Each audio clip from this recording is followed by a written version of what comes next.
It's been a great weekend and I've got a ton of stuff done here in the fish room. I made a bunch of my own DIY sponge filters. I can make these a lot cheaper than you can buy them. The more porous foam is actually a lot more expensive in sponge filters, and I can make those for $3 versus the ones that are like $14.99 on Amazon. These ones right there, awesome sponge filter, 14 bucks though, and that adds up and you have a bunch of tanks. I've also been building a bunch of my own LEDs. These are just like, I get them in the automotive section and they're just super large diodes, and I just make my own LEDs.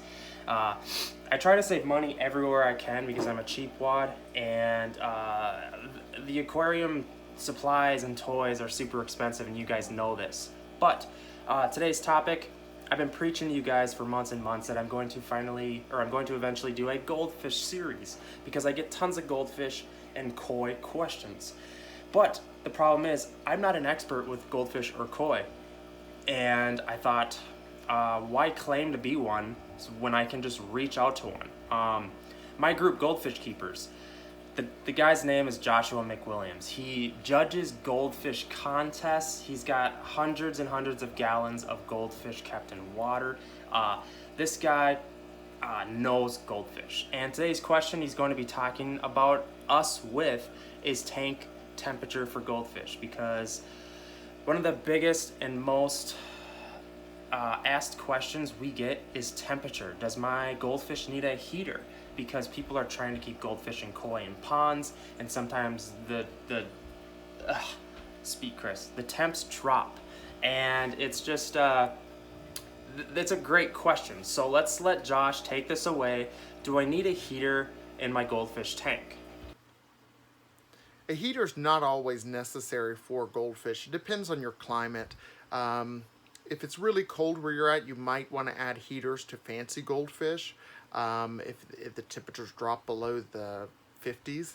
But typically, most goldfish do well without heaters. My display tank behind me is run without a heater. My fish outdoors, the temperatures raise into the 90s. So they do really well adapting to many different temperatures. They're not fond of really temperature swings, really swift temperature swings. They don't do too well, but they adapt to pretty much any temperature, so you don't necessarily have to have a heater. And if any of you guys happen to be interested in some of the DIY things I was talking about before, like the sponge filter, the generic pad I've been buying for those, or those cheap LEDs with the big diodes with the double-sided tape on the back, hit up the description box and they will be in there. So, and I want you guys to know that Chris has finally taken the dive and got a goldfish. So this is my acrylic 150. This is in the other fish room I've been building up. It's kind of a joke right now. I don't even want to show you guys it. I'm embarrassed. But this is my acrylic 150.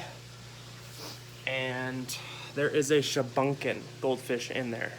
So, and I am not heating this room at all. It's like 70 degrees right now in here, maybe 65. But goldfish are super cool. It's not that I don't like them. It's just that I haven't got the right parameters for them, and I'm thinking about getting some really cool fancies and throwing them in that 150, and maybe throwing that shabunkin goldfish somewhere else, because mixing fancies I know is bad news, or mixing like regular, or I should say non-fancies with fancies isn't the greatest idea. Alright guys, I'm done blabbing here. I'm excited about this goldfish series. It's kind of out of my realm. I'll speak truth here, and that's why I have Joshua adding in here. So without further ado, the lighting's really crappy in here and I want to get out of here. My snail tank here, this is a 90-gallon snail tank, guys. I just threw in a cucumber and they're going crazy. It's completely covered. There's some mysteries and just regular pond snails in there. So alright guys, I am out.